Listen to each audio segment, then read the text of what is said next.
Hello guys, my name is Vijay. Welcome to my channel. This is the tutorial in Java programming. In this tutorial, we are gonna discuss about switch statement in Java. Okay.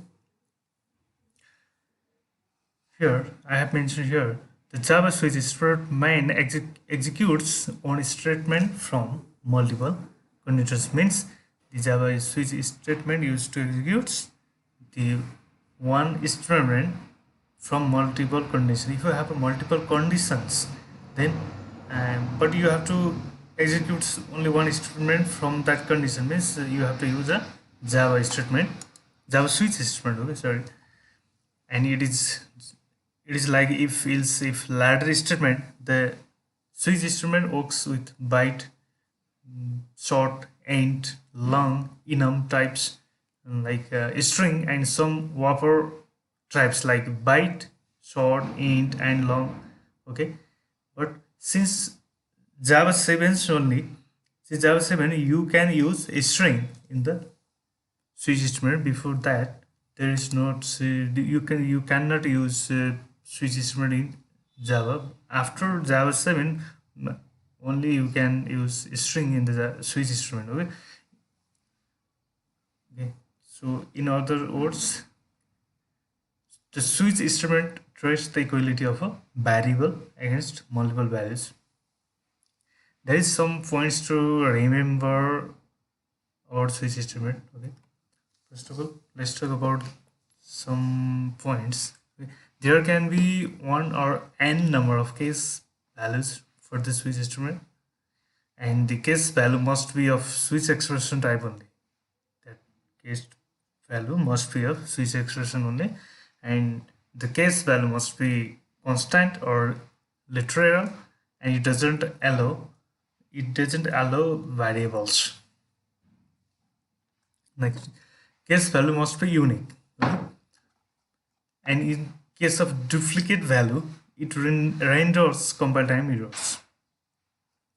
And Java switch expression must be of byte, short, int, long, enum and string. I already mentioned it.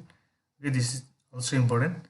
And each case statement can have a break statement, okay, which is optional. That break statement is optional in the switch statement. Okay, so each case statement can have a break statement which is optional. Okay, when control reaches to the break statement, it jumps the control after the switch expression.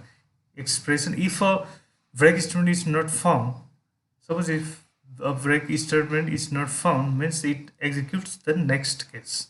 Okay, so the case value can have a default label which is optional, and this is the some points you have to remember while doing the switch statement in Java.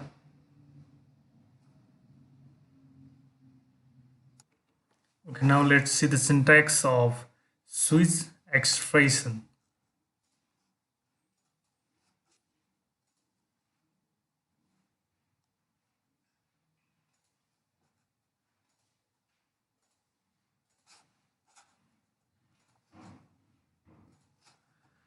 Okay, first of all you have to write switch, and here will be expression, and then you have to give a case value. Okay, and your code will be executed here. Okay, there is a break statement that is optional.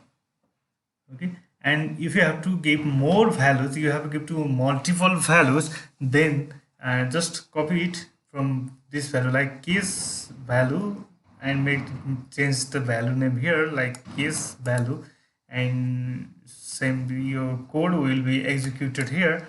And so break optional is also required here, and likewise you have to do how much values you have to insert there. Okay, and at last, if so your expression value will be here. Okay, so if your value is correct, your expression value, and your case is correct, means it will execute it whether it founds like in value 1. Suppose I am giving the value name is 10. Okay, so I am putting here 10, and here will be 20. So if I give the initial value is 10, means it will be execute this case. Okay, so suppose you have given some values like 100, okay, but you haven't mentioned, you didn't mention that value here, means, and your code will be executed as a default. Okay, so for that purpose default is here. Okay, default and semicolon, and your code to be executed if all the cases are not matched. Okay, if the case, your case is not matched here, means that code, and if this code will be executed in your program. Okay, only this much for today's tutorial. Okay, thanks for watching, and please don't forget to like, comment and subscribe to my channel, and also press the bell icons to get the notification of my new videos. See you in the next tutorial.